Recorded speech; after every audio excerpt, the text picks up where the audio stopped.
Hi, this is Ozzy Osbourne, and this is Legends Unveiled. The day I got fired from Sabbath was, at the time, the worst day of my life, but looking back now, it probably was the best thing that ever happened to me and them. It was a very sad period. I remember leaving there. I locked myself in a hotel room for three months, just getting smashed out of my brains every day, you know. That was the best job I ever got fired from, because they had a challenge. I mean, whatever I've said about Tony Iommi in the past was a lot of anger and a lot of bitterness on both parts.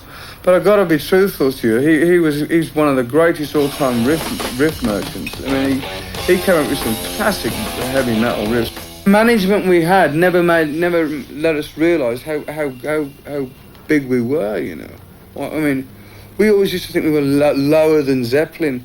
We were lower than, you know. We were always we used to share rooms, for Christ's sake, for many years until we demanded our own rooms on the road.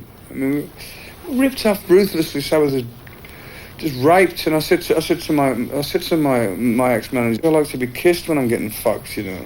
I just completed a tour in America with Anthrax, and they adored Sabbath. And when we toured with Metallica, I used to think they were taking the piss. They used to be playing old Sabbath stuff. And I said to the tour manager, are these guys taking the piss? You're joking, I think you're gods. Blizzard of Oz and Diary of a Madman, and all they were ideas that I'd had, which I couldn't musically put across to Black Sabbath, because they wouldn't never give me the time of day to try and explain myself.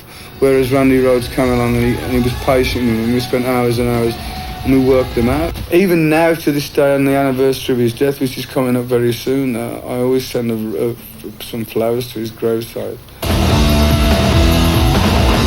The reason why I get younger players is because they know what the kids want, you know. And if I was to play with people at my own age, it'd be like, it's like vaudeville, you know what I mean?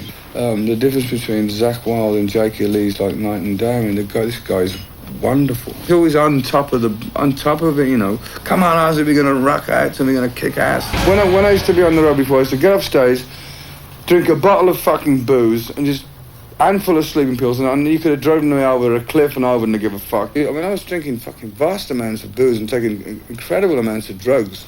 I mean, I tell my doctor this, and he goes, how the fuck are you alive, you know? Why are you breathing? I'm a biological miracle as far as he's concerned. I was in a line of guys going into this board meeting room, and they said to me, well, go in and make a peace offering. I was smashed out of me. I drank about a bottle and a half of Courvoisier before I'd gone down, and I thought, screw this shit, man, you know. And there was all these guys sitting around this big table, like play your record when you're next to going, as if they've been listening to your record all morning. And I walked in and I was, fuck you, and bit the head off, which horrified everybody. In actual fact, I've only just recently been allowed back in the building. But a video out on sale in England, abandoned because they say Crazy Baby is bordering on child pornography, and yet that fucking Madonna video. If Ozzy Osbourne had done a video like Madonna, I'd be hiding with that fucking Rushdie guy. Change my name to Ozzy Madonna Osbourne, I think. I might get a fucking look in then. And grow a pair of tits. I was going to have a t-shirt printed of, if your day is totally fucked, blame Ozzy Osbourne, you know. Because, I mean, it gets that way. I mean, you know, they blame me for the fucking weather, you know. Now I've got the band. I got Geezer Butler back with the band. He was still as good as ever on bass. I got Zakk Wylde, I got on guitar, I got Randy Castillo on drums, and I got John Sinclair playing keyboards. We sold Europe out. I haven't fucking played Europe since Hitler died. I dropped 22 pounds in weight since I've curbed the boozing down and the wild partying all night long. I exercised, which is a miracle. And the only exercise I ever did was with my right arm in a hotel room. I feel, to be honest with you, I feel better now, and I feel more positive now than I ever have done in years. Nobody's seen this for 100 years.